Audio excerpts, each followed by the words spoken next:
Hi everyone, welcome again to my channel trend with Nisha.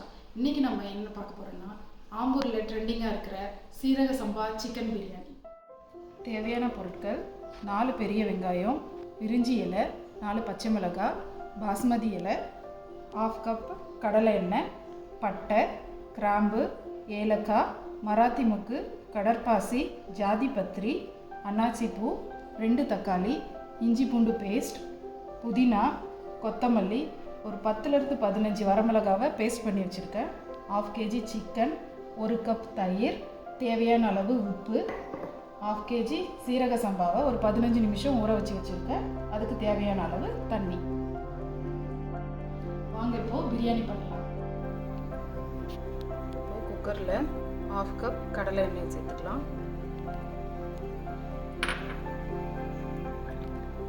எண்ணெய் நல்லா சூடானதும் வச்சிருக்கிற எல்லா மசாலா ஐட்டத்தையும் இதில் சேர்த்துக்கலாம்.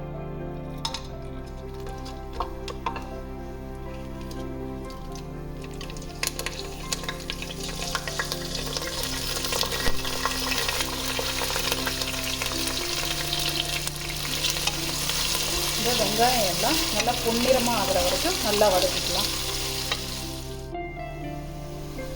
இப்போது இந்த அளவுக்கு ஃப்ரை ஆனதும் இதில் இஞ்சி பூண்டு விழுது ஆட் பண்ணிக்கலாம்.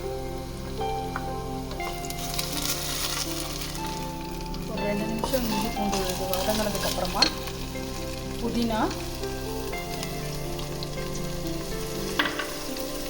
கொத்தமல்லி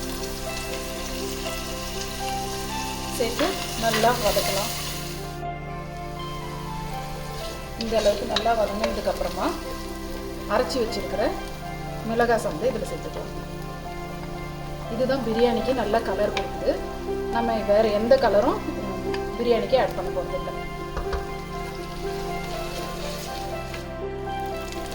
பாருங்கள், மசாலா நல்லா வதங்கி எண்ணெய் பிரிஞ்சு வந்துருக்கு. இந்த டைமில் கட் பண்ணி வச்சுருக்கிற 2 தக்காளியை அதில் சேர்த்துக்கணும்.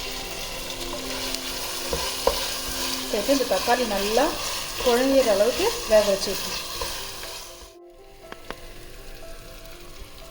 இப்போது தக்காளி நல்லா வெந்துருச்சு, தயிர் சேர்த்துக்கிறேன்.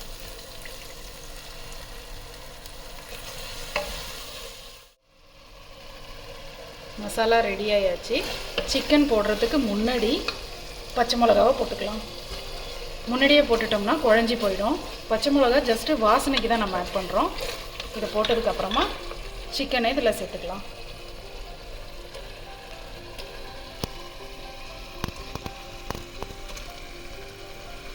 இதை ஒரு 5 நிமிஷம் நல்லா வதக்கிக்கலாம். மசாலாவும் சிக்கனும் நல்லா.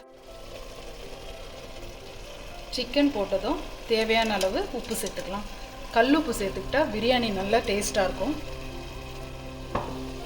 பாருங்கள், நல்லா மசாலாவோட சிக்கன் வெந்து வந்துருக்கு. பாருங்கள், இந்த டைமில் தேவையான அளவு தண்ணி சேர்த்துக்கலாம். நான் 1.5 கிளாஸ் ரைஸ் எடுத்துருக்கேன், அதுக்கு 3 கிளாஸ் தண்ணி சேர்த்துக்கிறேன். இப்போது தண்ணி நல்லா சூடாயிடுச்சு. நான் அரை எலுமிச்சம்பழ ஜூஸை சொல்ல மறந்துட்டேன், அதை இப்போது இது கூட சேர்த்துக்கலாம். தண்ணி நல்லா கொதிச்சதுக்கப்புறமா ஊற வச்சிருக்கிற சீரக சம்பா அரிசியை இது கூட சேர்த்துக்கிறேன்.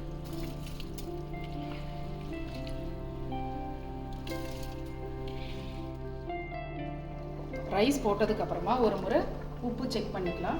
கொஞ்சம் கரிக்கிற மாதிரி போட்டால் தான் பிரியாணி வெந்து வரும்போது கரெக்டாக இருக்கும். இப்போது குக்கரை மூடி 2 விசில் விட்டு எடுத்துக்கலாம்.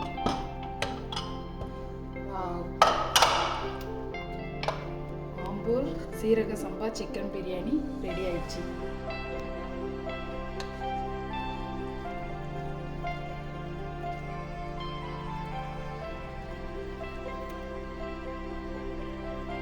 ஆம்பூர் சீரக சம்பா சிக்கன் பிரியாணி ரெடி ஆயிடுச்சு.